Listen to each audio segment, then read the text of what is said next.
Hi, this is Tony Ruggiero. Thanks for listening to The Tour Coach. These are the players, coaches, experts, stories, and insights from my work on the PGA Tour at my retreats or my downtown teaching center in Mobile, Alabama.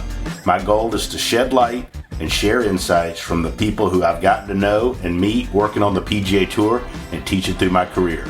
And I hope this helps all of us play, coach, and teach better golf. If you like what you hear, please give us a good review and take a look at our new Dew Sweepers YouTube channel or the Dew Sweeper on Instagram, where I've taken some time to share videos of help from my teachings, travels, and journeys.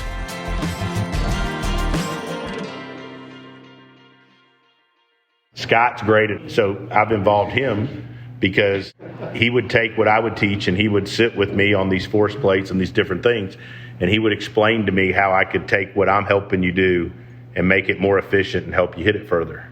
It was something I didn't know how to do. And Eric's going to help you how to learn to transfer it to the golf course. And I've involved people, hopefully down the road we bring more people. Colby Touye, who's one of the best. And so I've surrounded myself with people that I think are the best in the world at what they do. And I've been able to put them together as a team, fortunately, and help us all get better. And so that's what we're here tomorrow, is to just put everybody's heads together and figure out what's the best plan. Because I think, like all of you run a business, you run it with a plan. You don't show up to work every day and go, what the hell am I going to do today, or what's going to happen, right? But everybody shows up at the golf course and hits the first shot and goes, all right, well, what the hell are we going to do to fix that shot? So we're going to try to operate your golf game just like you would run your business or how you would try to get better at anything else. And I think anybody in business would try to surround themselves with the people that they have access to that are the very best at what they do. And I'm just so fortunate that Eric and Scott's been so good to me over the years. Like, I've called him in the middle of the night with a video from somebody and like, hey, can you look at this? And he's looked at it and interpreted data, stuff like that. So we're going to have a fun time and we're going to be in for a treat. So anyways, the best is I think these things go best. So we started doing these podcasts a couple years ago. We talk about things you guys want to talk about. You've got biomechanics, you got me, you got Eric, tour caddy, anything. Anybody have any questions on questions about how to get better at the game of golf, or instruction, or things you see, or anything? Give me a question. Somebody start it. Ball striking consistency. It's all over the page every time I come out. How to be more consistent. I think the thing that the number one question, I think, in fact, I did a thing one time. I was talking to Luke at golf, and he said the number one thing I think it was that they get online was people wanted to be more consistent. And I think we'll go around the horn here and talk about it. For me, the first thing, and I started both of the girls we work with today, was on the rope, making the ball in the same spot and aiming in the same spot, right? And I think the first thing you got to do to get consistent is you have to have a baseline. Like, you have to actually be aimed the same way and the ball in the same place every time. I think and it seems crazy simple, but I think that's a big part of it, right? I think that's a big part of it. And there's way more to it, but consistency, I think, starts by actually doing the same thing the same way every time. What do you think? I think you need to understand that this game is not consistent. We're humans and we're not consistent. Every day we feel a little different. Every day stuff is different. And if you look at the physics of the impact between the ball and the club, if you're half a dimple over, it creates a completely different flight. Totally. It's a miracle we ever hit it close to the hole. And if we look at some of the best players in the world, like, I think I saw a stat, Tiger missed 20% of his greens from like 120 yards when he was playing his best. And like, that's the best player who's ever played this game. And he missed the green a whole bunch of times from just 120 yards. Like, most of us are hitting a wedge or a 9-iron. I think often we overestimate how good people are at this game. And I think the thing is, and I remember working with Sean Foley often, and when, I don't know if you know Mark Brody's work, he did strokes gained, he invented the strokes gained statistic. He wrote this book called Every Shot Matters. And what Sean Foley told me with Justin Rose is what helped him with that book was showing him that this game's really hard.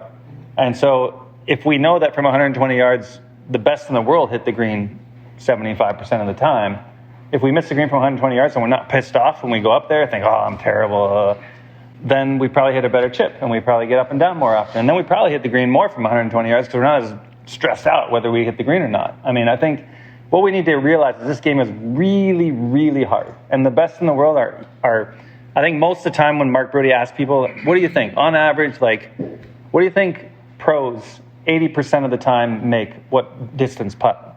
What do you think? Yeah, good question. What do you think a pro makes? professional- What distance do they make? I don't even know what the answer is, but I think it's closer than that. That would be 5 feet. I'd say it'd be around 5 feet. 5 feet. They make 80% of their putts. We could Google machine that. Yeah, we could figure it out.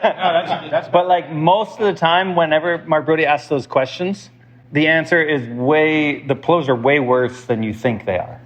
And so you, being somebody who doesn't play this game for a living, like making your expectations lower and just going out there and having some fun and realizing, hey, this game's really hard.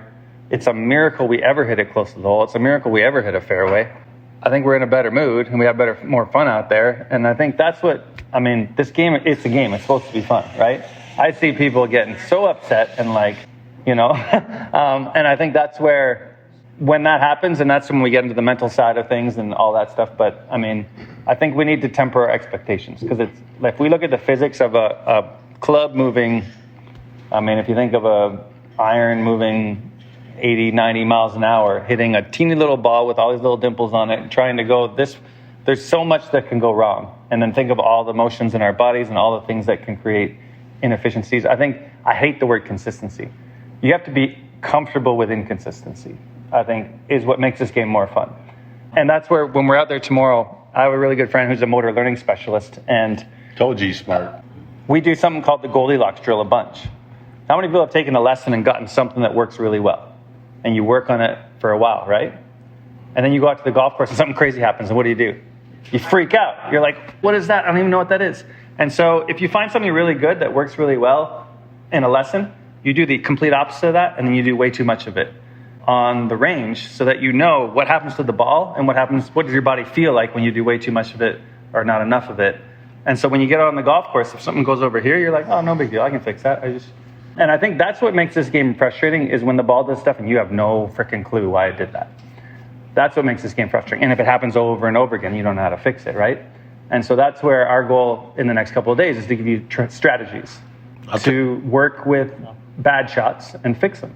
Because they're going to happen. It's going to happen. I'm not going to say one word to not guarantee you that you're going to hit shitty shots. It's going to happen. The best in the world do it. The best in the world do it. You see those guys on TV every Sunday. You can tell them they've already paid. It's exactly. You see those guys on TV every Sunday, and they're hitting good shots because they're the best in the world playing the best. But if you go on Thursday, you see some pretty god-awful golf shots. It's a hard game. PGA Tour players, 99% from 3 feet, and at 6 foot, it's 69%. 69%. So 80% would be 5 feet, 4 feet. Aaron with stats. Yeah. So that We're going to means call her stats girl. They miss, I don't know the stats off the top of my head, but I know every time I try to guess, they're way worse than I think they are. 100%. And now these are people that are working on this game every second of every single day. They're in the gym, they're talking to their mental coaches, they're practicing every day, and you guys assume that you're going to, we're going to need to temper our expectations. I hate that word consistency because it doesn't exist. Human beings are... No, that's a great question. It was a really great question. But I was so glad you asked it. Yeah. We got to barbecue you first. Eric, Easy's got a comment. Yeah, and if we're talking, I know the ultimate goal in golf is to achieve consistency, right? It may be unobtainable, but I think the best way to try to achieve that is through learning how to monitor your good. And that's what you see the guys on tour that I got to see week in, week out last year. They know how to monitor it. They know what their good is. They know what their bad is. They know what their tendencies are. They know what it looks like on camera. And so they monitor, and they, if it looks a little bit off, then they make their adjustments. And, 9 times out of 10, it's just a slight tweak in their setup. And right then and there, it's fixed. So I think that'll be a big part of what you guys learn this weekend, is learning how to monitor your golf swings, learning how to monitor your setups, and looking for your tendencies. And I think this group of individuals right here will be able to point those out to you and set you on your track. Yeah, I love hopefully that. playing better golf. Because when it goes wrong, because it will. I'm not going to lie to you, it will. Everybody in the world, like Tiger had everyone has times when it goes off. If you know your tendencies, when it goes off, that's when I just do a little too much of this. I'll do this drill for a while and it'll come back. And then you don't freak out. Because I think that's the problem most of the time. People get a lesson, they figure out this works for them, and they do this over and over again, and they get on the course and it goes here, and they're like, oh no. And then what do? They give up on this because they're like, oh, it doesn't work. No, it works. It's just you didn't do it on that situation because there's left to right wind and the ball's above your feet and there's water to the right and, all those things that can happen out on the golf course. Also, I think our goal this weekend, and I hope I did a decent job today with you, is to understand what you need to do, like what you need to do to hit your good shot, okay? It's like for Jillian, it was to get your trunk more over your left and lean the shaft. So because I think one thing that good players do versus regular golfers, for lack of a better word, is I think regular golfers hit a bad shot and they go, what did I do there? Then they try to fix the last shot. And then they hit the next shot and they're like, okay, what did I do there? Whereas the best players in the world and the tour players I've worked with, when they're not lost, is they understand what they need to do to hit a good shot, and they keep trying to do that regardless of what the last shot was. Right. Which, like, if you just spit both of those out real quick, you'd think they're kind of the same, but they're vastly different, right? And I think our job this weekend is to help you understand whatever it is each of you needs to do to hit your good shot, and then you need to keep trying to do it till you can do it more often. And that's the hard part about golf, from my opinion. Yeah, I remember working with Lucas Glover before the Players, right before the world shut down, 2000, whatever that was, 20.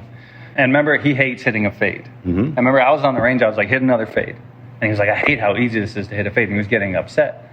But if he knew what it felt like to hit a fade, then he knew what it felt like to not hit a fade. And then you had him hit duck hooks. Then I started to get him to hit duck hooks. And we worked on both sides of the range and I think he would have won that week if the world didn't shut down. Yeah, I'd still have a job. I know, you probably would still have a job. Damn COVID. COVID got me again. Screwed you out of that one. Yeah, I was there watching him play that. He hit, I think, 17 out of 18 greens, putted awful, but still shot 67 or 66. Yeah, it was, but like, yeah, and the best player in the world. And he's one of the best people I've ever worked with, to work with, and one of the most talented people. But it was a great example of where we'd worked on not getting too underneath the plane and swinging too much into out and hooking it.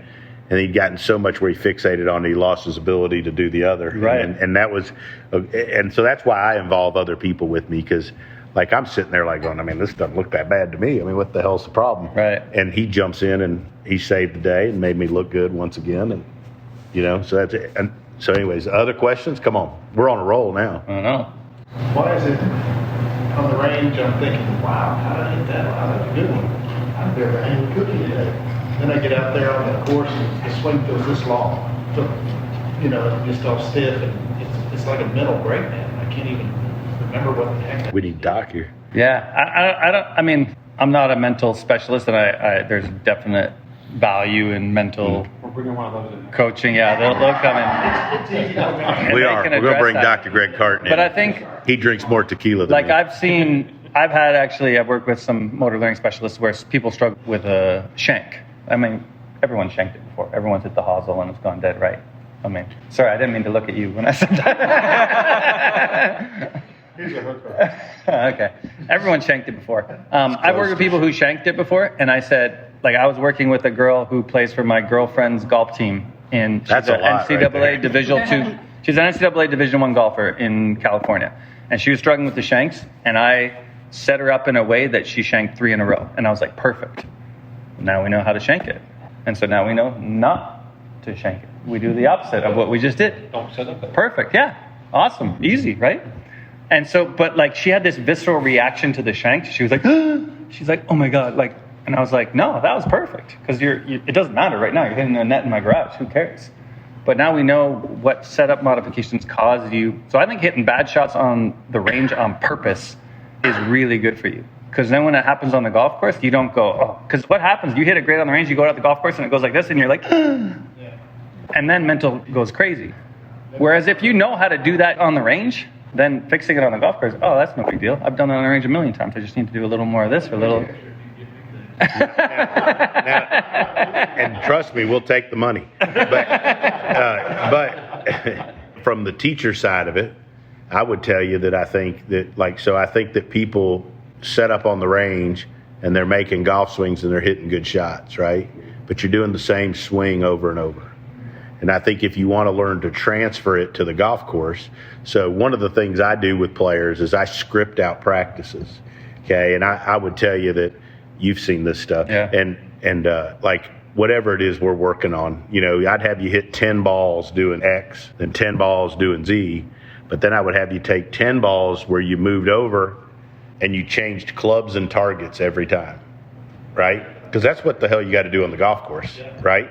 And so I think if you learn to work on, you got to separate, I think, working on your golf swing versus what you got to do on the golf course. And I think you also have to learn to kind of merge the two a little bit. Mm-hmm. And so, I had a young guy, I know you know him, and Dawson Farney, big left-handed kid, great player. Kid worked harder than anybody maybe I'd ever had. Like, in his golf swing, would come in and you'd look at a video and you'd look at a swing catalyst, and man, it was great. Like, how does this kid go shoot and qualify in 78 or 80? And he would tell me how he just practiced all day. And I was like, he's just over practicing. So we drew this practice plan up for him. And it was similar to what I told you. I was like, I'm big on ball counts, because I think if you put time, people will race through them. But if you take a specific number of balls, you'll focus on it and you'll get more out of it. Just like I went to a Coach K practice, who could be his last game tomorrow, or Monday's is going to be his last game either way. And I went to a Duke practice, basketball practice, and they handed me this sheet of paper, and every minute of the practice was scripted out. And every coach had a copy of it. I mean, it was like 9:50, 10:01 was this, 10:01 a whistle blew, and they went to, it was, and I'll try that. So I script out, like, okay, so he did 20 balls doing this, he did 20 balls doing that, and then he started doing the random. And then he had to go do a short game practice, which we changed the short game practice from just hitting a bunch of chips to where he took 3 balls and he would drop it, and he had to chip them and then go putt them and try to get it up and down. Okay, because that's what you have to do on the golf course. And he did that for 2.5 weeks, and then he got in a tournament, he shot 66. And it was like, wow, all of a sudden he went on this run, he played great golf. And he didn't do anything different in his golf swing. He just practiced more effectively. So while I teach golf and I help you improve your swing mechanics, part of getting you to play better is helping you understand how to practice better, to perform better. And I think a lot of the stuff that I've learned from that is from other coaches in other sports, to be honest.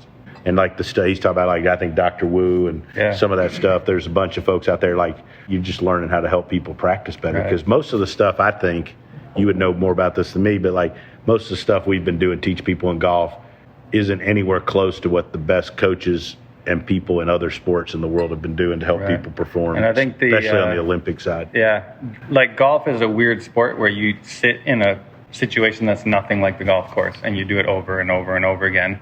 And you go to the golf course and you wonder why it doesn't work. So, right. And so the fact that you guys have practice holes here is awesome, because you can go out in a situation that looks more like what you do on the golf course and play. And so that's something that my friend Dr. Wu talks a lot about. Like, in every other sport, think about every other sport you ever played, you scrimmage. What's a scrimmage in basketball or in volleyball? You play the sport against people, right? So like going on the golf course and scrimmaging, I was actually just online, and a good friend of mine, Corey Lundberg out of Dallas at Trinity Forest, he does this game. He's called, you have to on purpose miss the green. So you play as a fivesome, and you're trying to beat the other people. And if you hit the green, the coach is allowed to take your ball and throw it in the shittiest place you could possibly find. So you look at the green and you say, okay, where's the easiest place to get up and down from around this green? And you try to hit it there. And if you hit the green, you're screwed, because he throws you in a place. And then once you end up in that spot, you have this little, those little practice hole, the little discs that the tour players put on the green. You have to put that where your landing spot's supposed to be. And then if you're within 1 yard of that, you get to keep your shot. If you're not within 1 yard of that, you get a 1-stroke penalty. And so you're missing the green on purpose, but you have to think then, okay, because everybody's going to miss greens. And so you got to think, where's the best place to miss this green? And then you have to have the control to put it there. And so that's scrimmaging. That's playing the game. That's so good. Right? I used to throw the golf balls. Yeah. Great tournament. But that's what we call, They know that. or have you ever played worst ball, where you hit 2 balls and you have to play the worst of it? I mean, that's scrimmaging. That's playing the game in a real life scenario where you're actually playing golf. And I think too many people get on the range and they hit a gazillion balls and they start hitting good and they go on the golf course, which is a completely different thing than hitting on a perfect flat lie and and so scrimmaging, I think, and you guys have an awesome setup here to scrimmage. First of all, this place Territory Golf Club's awesome. Unbelievable. It's my first time here. I'm hoping, I mean, if I don't drink too much wine, I'm hoping Rick will invite me back. Pretty good chance last time you'll see me. But My wife left us 2.5 cases, brother. I think we're good on the wine. I'll be back. But I mean, what an awesome place to be able to get better. You know, because I go to so many places where people want to get better, but they don't have the opportunity because facilities won't let you get better, right? I mean, you got the facilities here. It's such a cool spot. Rick, kudos to you and all the people here. I mean, this is a special place. Like, I travel all around the country, fortunate to do what I do. I mean, this is like a special place. Eric and I, we were driving in and we got to meet everybody. Like, man, this is a cool joint. Like, this is a special place and the people are awesome. So this is cool. Next question. We're on a roll. Hey, I'm out of here. The chef's out. And the best part so far has been the chef. Best soup I've ever had. Thank you very much. Thank you. So, is it good to play a rope hook, or should I make it a change? Well, I mean, I think There's been a lot of good players who played rope hooks. If you know where it's going, Wrong question. Well, I know where it's going. I mean, Kenny Perry. Kenny Perry had a great career. That guy's fade was like a 20-yard draw. Like, I think I would say this. I don't think you want to change who you are as a player, but I think you want to soften it. When I say soften is like, you know, if it's a 20-yard hook, you probably want to over time work it down to 15. Yes. And then to 10. You don't want to go, I mean, I think people that take somebody that hook it 20 yards and then they try to get it to be straight, that's not very realistic. And that changes who your DNA is. It also, like, if you've hooked it 20 yards forever, you aim and you see a hole and you see a shot based on what you've always done. And I think that would change who you are. But I think I don't think that the ball in the club now is built to curve at 20 yards. Really, okay, or 30 or whatever. So I think you want to learn to soften that over time, but you don't want to take all of it away, right? It's like everything in life. I mean, a little bit of something's good, too much of it's bad, Moderation. like the wine, right? So, you know, so it's like everything, and I think that's a good way to think about getting better at the game of golf. It's like, okay, so I hook it. I don't want to change that I'm a hooker. I want to learn to be able to control it. I want to be able to sling it when I need to, but you ought to be able to learn to hit it the other way when you need to also. Can you hit it the other way? No. Right. So you need to learn. So that goes to what Doc was saying earlier. You want to learn to be able to hit it the other way so then you can control it. And once you learn to be able to hit it the other way, then you've got control over the path and the face of the club, and then you can control the golf ball. yeah, you'll never hit like a DJ compressed power fade, but you should be able to hit one that starts left of your target and fades back. Even if you got to take 2 extra clubs to do it, it's fine. Just so you know what that feels like. Because there are times in this game, if you're scrimmaging, there's going to be a tree in your way and there's no other option than to fade it around the corner. Like, if you play sawgrass and you hit it in the right trees on 18, I mean, that's the only shot you got, right? Yeah. And so you have to be able to do it at some point. Even if it's just a little chip fade, you should know how to do it, for sure. And by learning to do the other way, you learn to find the medium, right? The middle ground. Right. That's a good question. That's a good question. But I don't think you want to change it. Like he says, you don't want to change your DNA. Like, that's where, when we were working with Lucas, I remember he had a better chance. Like, it was easier for him to fade it that day. That's why he got so mad, right? Because he hates a fade. He hit one shot that started like 5 yards left of the target and faded back to like this, and he was mad. And then he hit one shot that started like 20 yards right and drew back to like 10 feet, and he was like, "Oh, I love that shot." And I was like, such a great ball striker, right? And so but he such just great knows instincts. what he does, right? Right. But I think his ability to know what that fade felt like made his draw better. Because little draws grow up into snap hooks, and then that's no fun. I had that before. Right now, I'm pretty much playing snap hook. Hard to aim, baby. Hard to aim. Yeah. Sometimes there's trees in the way, you can't start it right enough to. But again, like, you know, I take folks to do that. Like, I'll put them, I had out there the rope and the 2 nails that Woody taught me today. And we'll put a stick out there on the target line and have you, okay, so that started 40 yards right. Well, let's try to start at 30 yards right. Then let's try to start at 20. And if you set yourself up with a baseline where you know where you're aimed and you know where the target line is, then you got a way to work it back towards the middle, right? It just takes, I mean, and that's not being very technical. And I think I'm very fortunate. I think that's one of the things I'm a little better at is getting you to do some stuff without you thinking about very much, right? Because I think that can help you do it better on the golf course. And all of that rope and stick drill is awesome. I mean, Yeah. Oh, trust me. I didn't do much in town today, but I found a hardware store, baby. Everybody's getting a rope tomorrow. It really helps you understand what you're doing. Any more questions? We got time for one or two more because I still got half a glass of wine. And there's lots of different ways to hook it. So we need to figure out how you're hooking it and make sure that that's optimal for you. That's his department. I don't. Yeah. Okay. But there's lots of different ways to hit bad hooks. So that's where we need to figure out what it is you're actually doing too. Yeah. What's like the best way to approach like chipping to get closer to the hole? Like, I don't know. That's not my easy. What do you got? I got you on that one. I mean, I like to talk to the player kind of about their process. And if hopefully I'll get to see you on Sunday and we'll kind of work through that after you play your tournament. But I know Tony would attest to this. I think you read it like a putt. You go up there, you look at the hole, you look at the slope of the green. And, I would say 10 out of 10 times when I'm working with an amateur player, the last place that they're looking is the hole.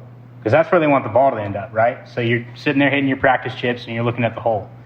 I think the last place should be where you're trying to land that ball. And where am I going to land this ball to get it as close to the hole as possible, if not make it? And every time I asked that question, I said, where are you looking on this? So I'm looking at the hole. I'm looking at the flagstick. Said, that's the wrong answer. So we make them take a tee, go run it out there. Y'all do it this weekend. We're going to do it this weekend. I promise you that. You stick the tee in the ground where you think you need to land it, and you kind of gauge it, and you use different wedges. There's so many different ways to go about it and how to get it close to the hole. And that I'll tell you that I got to see last year. Those guys out there on the tour, that is why they are so good. It's everything around the green and on the green that separates them. I mean, you guys have some talent that I saw today. Like ball striking's there, but the stuff around the green, that's what separates the best of the best. And I got to see that last year firsthand. The worst chipper on tour would be 10 times better than the best chipper at your club. Absolutely. And I think it's about learning the process and learning, how you go about reading the shot that's in front of you. People so badly they're afraid of, a lot of people are just afraid of chipping. And when you make it easier on yourself and you really treat the shot with respect, and you're like, okay, this isn't that simple of a shot. They're very delicate shots, and it's kind of how you go through your mental process and like, all right, okay, I've got this. I know where I'm going to land it. And then you go and take care of business. All you're trying to do is get it close to the hole. I think the other thing people do is they grab a club and they skip steps in the process. And I think the first step ought to be, when you play a short game shot, would be to analyze what the lie is. Because I think the lie dictates your ability to play a shot. And I think a lot of folks just grab a 60 or they grab a 56 and the ball's not sitting perfect. And they're like, this is going to be tough to get it close. Whereas they're like, if you look at the lie always dictates what you can do. And if you have a good lie, you have 8 options. If you got a lie, you may have 1, right? So I think people skip over the process in haste. And I think that if you started with the lie and then you analyzed the lie and said, okay, what club can I get on this ball and make good contact? That starts it. And then you go from there, okay, with what I can hit, now where do I need to land the ball based on that lie and that club to get it close to the hole? Then that dictates the shot you can play, right?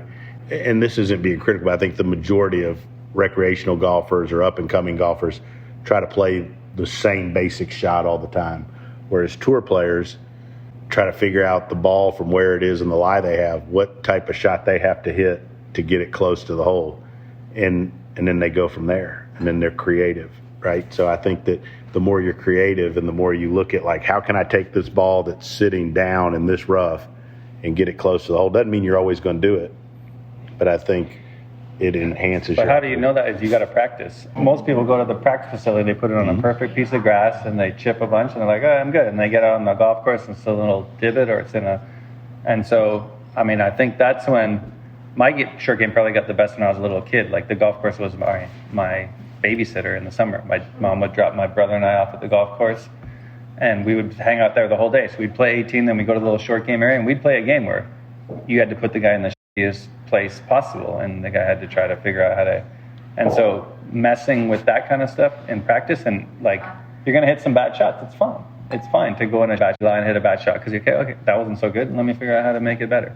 Because most people go to the perfect line, perfect part, and they hit a bunch of shots. And they're like, I'm good, and they go on the golf course. They drop a bag of balls in the same spot, hit the same shot over and over, and that goes back to like where I said what I did with Dawson, and in 2019, Lucas made the tour championship, and that was, and one of the focuses at the beginning of the year was to improve up and downs. And one of the things we did every week was we did what I did with Dawson, which was what Lucas had done at college, which was we dropped 3 balls and we did it 6 times, and he had to get 2 out of 3 for each one. So he had to get 12 out of 18 up and down, and he had to chip them and putt them. And if he didn't, for every one he got less, he owed me $5. For every one he got more, I owed him $5, and we'd Venmo each other back and forth, right? But like he had unbelievable up and down stats for the year. And it was the beauty of that was because 1, you had to putt them, but 2, we would scatter the balls. You had to play them wherever they lie. I mean, sometimes the ball would roll into a divot. Sometimes it sat up perfect. Sometimes I'd throw it in a bunker. Sometimes it'd be in the rough. Sometimes it'd be up against the collar, right? Those are what you have happen when you're on the golf course, right? But most people when they go practice chip, they take 15 balls and they dump them in the same spot, and they hit from the same spot to 1 or 2, 3 pins. Like, okay, I've practiced my chipping.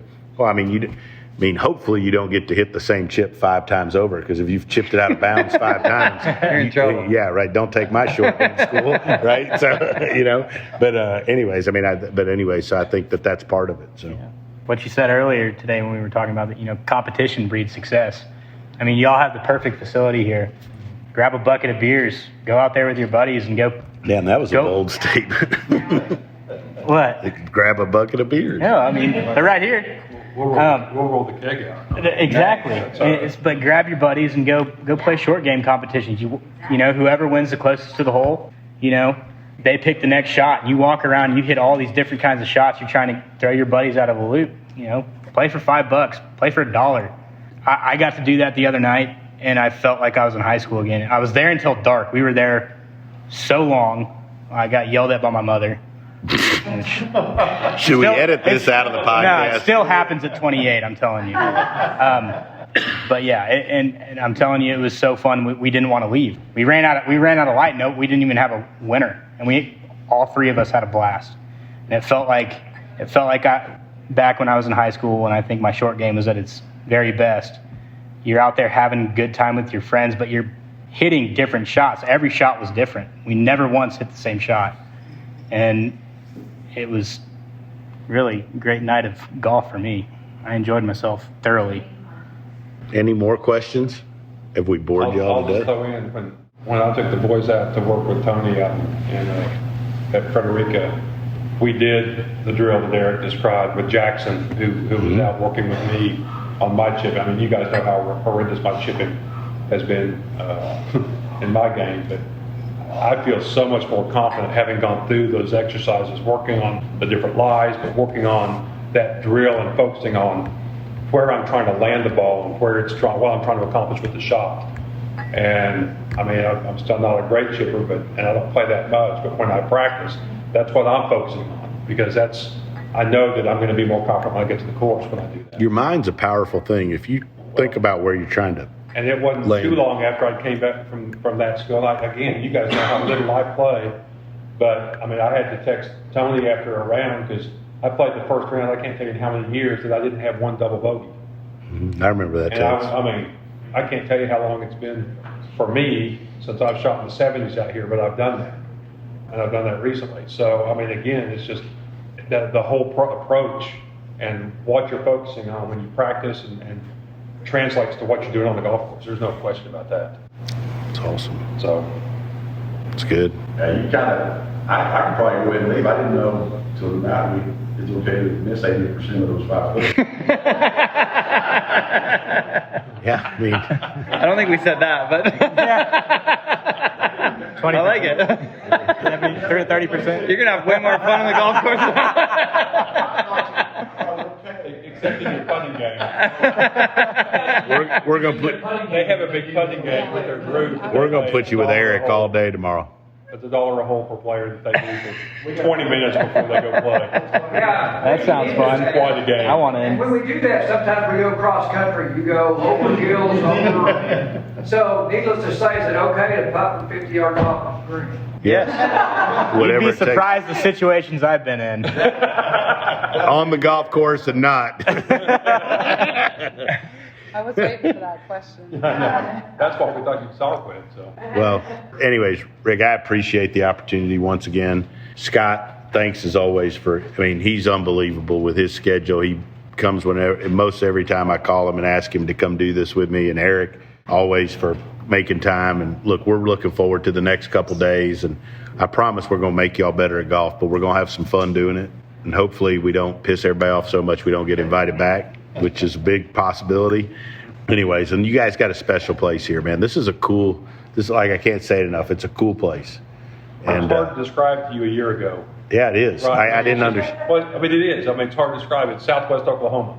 Yeah. So I didn't know what I was coming to. No, I know. Well, that's why I kept trying to get you to come out and do a day trip just to come see me so you could believe me what I was trying to tell you.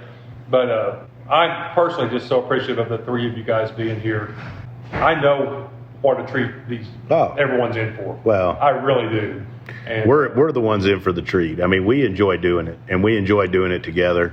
And I mean, I'm just warning you, we're probably going to make fun of 2 or 3 of you, and we're going to have some fun. And we're going to have. I know which ones. We're going to have some fun, and there's a reasonable chance that around 11 I'll crack my first beer out there on the swing catalyst, but it's okay. We're going to have a good time. And again, Rick, thanks for everything. And, man, we're going to have a blast. And hopefully it's not the last time. But this is fun. And you guys got a special place, and we're excited to be part of it. all right. Thanks for listening to this edition of The Tour Coach. I want to take a minute and thank Cordy Walker and Golf Science Lab, as well as my sponsors Shrixon, Buick, Bushnell, and Vineyard Vines for helping make all of this possible and helping me share my insights with you. If you like what you've heard, why don't you check out more on the Dew Sweepers channel on YouTube, as well as the Dew Sweeper on Instagram, or go to dewsweepersgolf.com to find out more about my teaching, my travels, and where you can find out more about me.